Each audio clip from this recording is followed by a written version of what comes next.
एक बार महान बौद्ध भिक्षु बोधिधर्मा के पास एक व्यक्ति आता है और कहता है, महात्मन, मैं आपसे उन 5 गुणों के बारे में जानना चाहता हूँ जो किसी भी व्यक्ति को अत्यधिक सफल बना सकते हैं, जिन्हें अपनाकर कोई भी व्यक्ति एक सफल और खुशहाल जीवन जी सकता है। सबसे पहले तो बोधिधर्मा ने उस व्यक्ति के चेहरे की तरफ बड़े ध्यान से देखा और फिर कहा, कोई भी इंसान सफल होता है सिर्फ इसलिए नहीं क्योंकि वो इसकी कामना करता है, बल्कि इसलिए क्योंकि वो इसे कमाता है।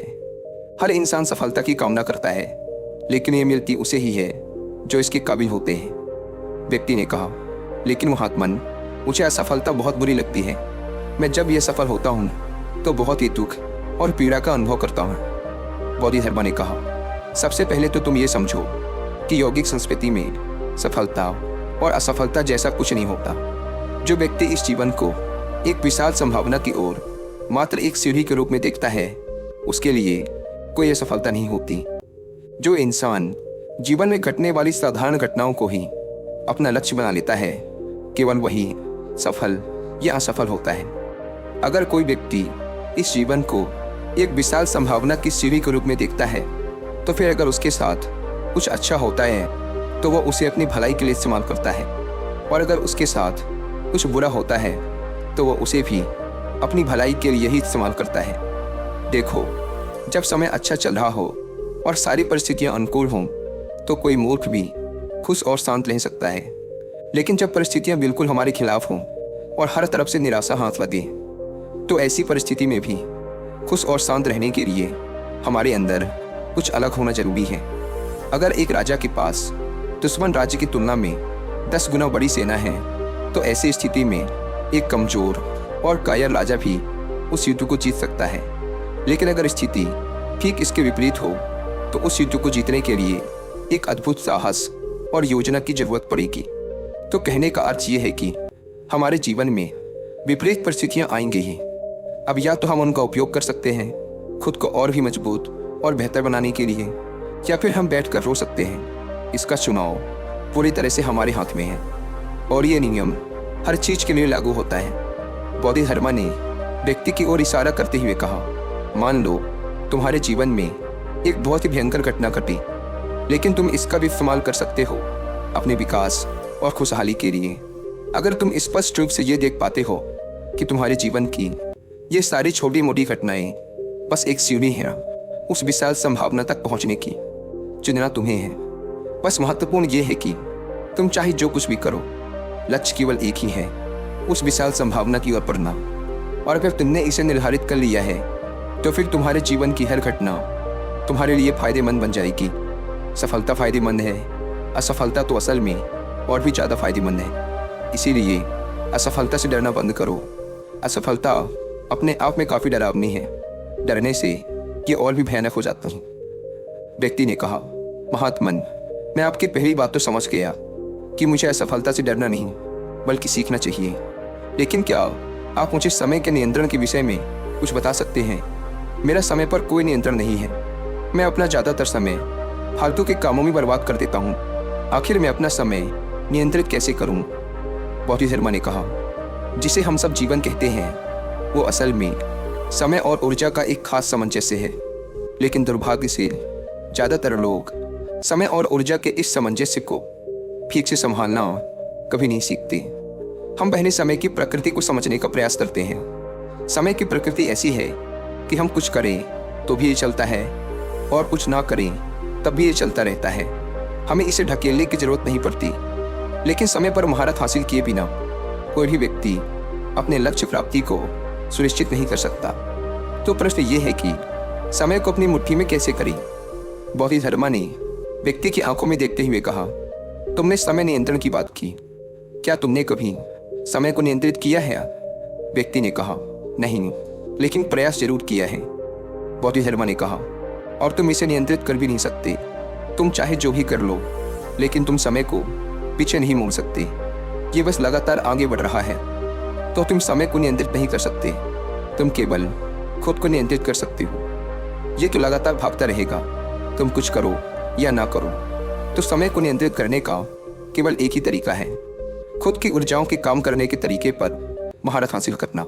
अगर तुम एक ऊंट की चाल चलोगे तो बहुत थोड़ा ही चल पाओगे, लेकिन अगर एक चीते की चाल चलोगे तो उतने ही समय में बहुत लंबी दूरी तय कर पाओगे।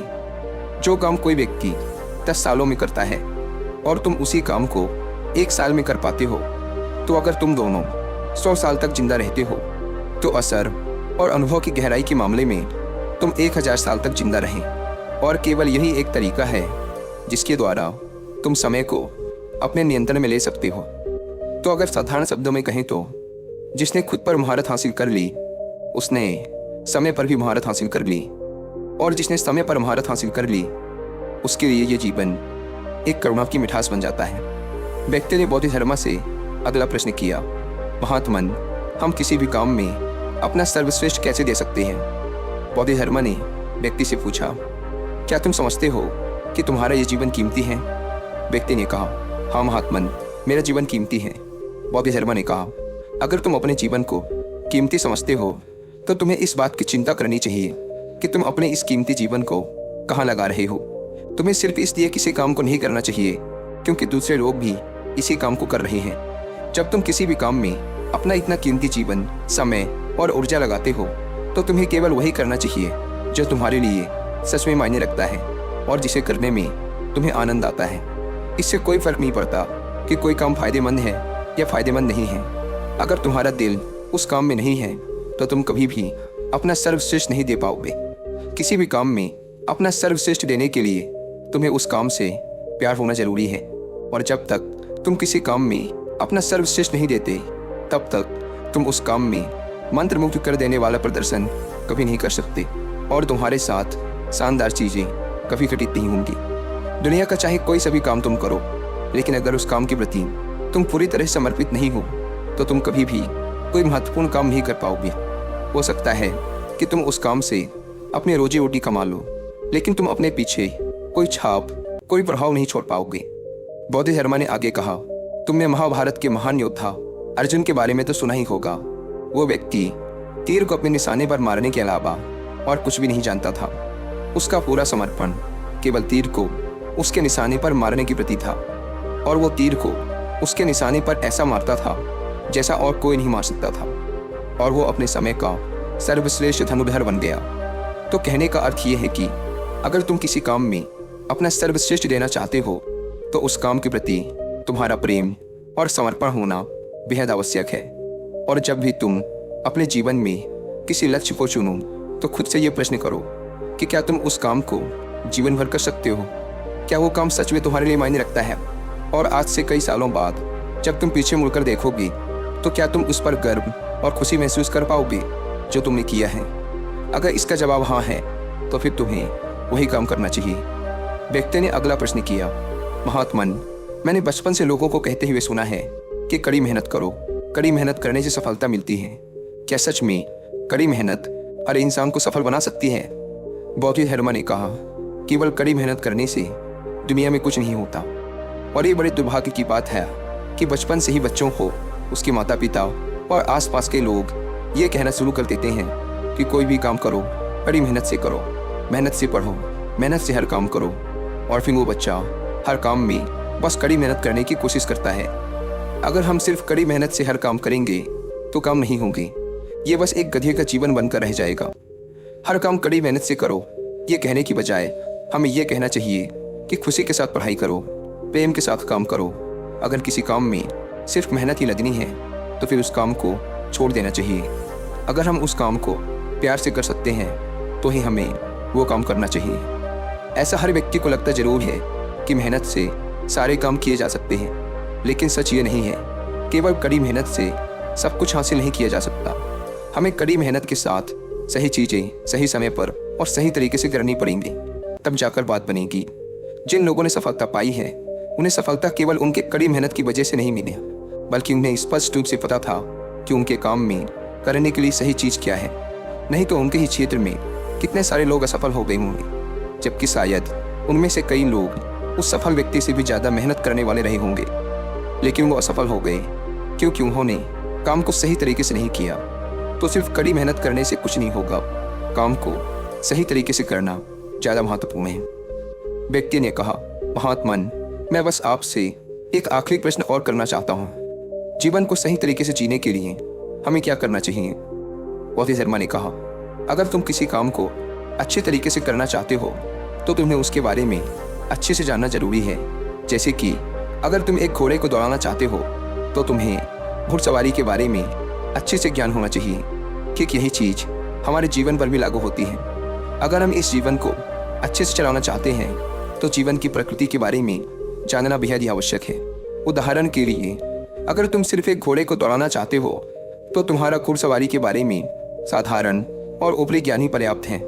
लेकिन अगर कोई घुड़सवार सैनिक घोड़े को युद्ध में ले जा रहा है तो उसके लिए उसे घुड़सवारी का पूरा ज्ञान और घोड़े के स्वभाव के बारे में सब कुछ पता होना बेहद आवश्यक है कि घोड़ा कब कैसा व्यवहार करता है। कि किसी प्रकार अगर तुम इस जीवन को सिर्फ किसी प्रकार से जीकर चले जाना चाहते हो तो तुम्हें ज़्यादा कुछ करने की ज़रूरत नहीं है।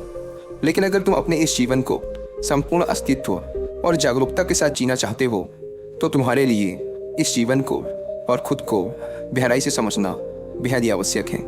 अगर तुम बहुत ही ज़्यादा अशांति और बकवास से भरे हुए हो तो इसका कारण है कि तुमने खुद को और खुद के दिमाग को सही तरीके से संभालना सीखा ही नहीं। अगर तुम ये नहीं जानते कि कैसे अपने दिमाग को सतर्कता, संतुलन और उल्लास के उच्चतम स्तर पर रखा जाए तो फिर तुम सिर्फ संयोग से ही सफल होगे। और अगर तुम संयोग से सफल हो भी गए तो वैसे भी तुम इस सफलता को भुगतोगे, तुम इसका आनंद नहीं ले पाओगे। इसीलिए अगर तुम इस जीवन को सही तरीके से जीना चाहते हो तो खुद के शरीर और दिमाग को गहराई से जानने में अपना समय लगाओ। इतना कहकर बौद्ध धर्मा ध्यान मग्न हो गए।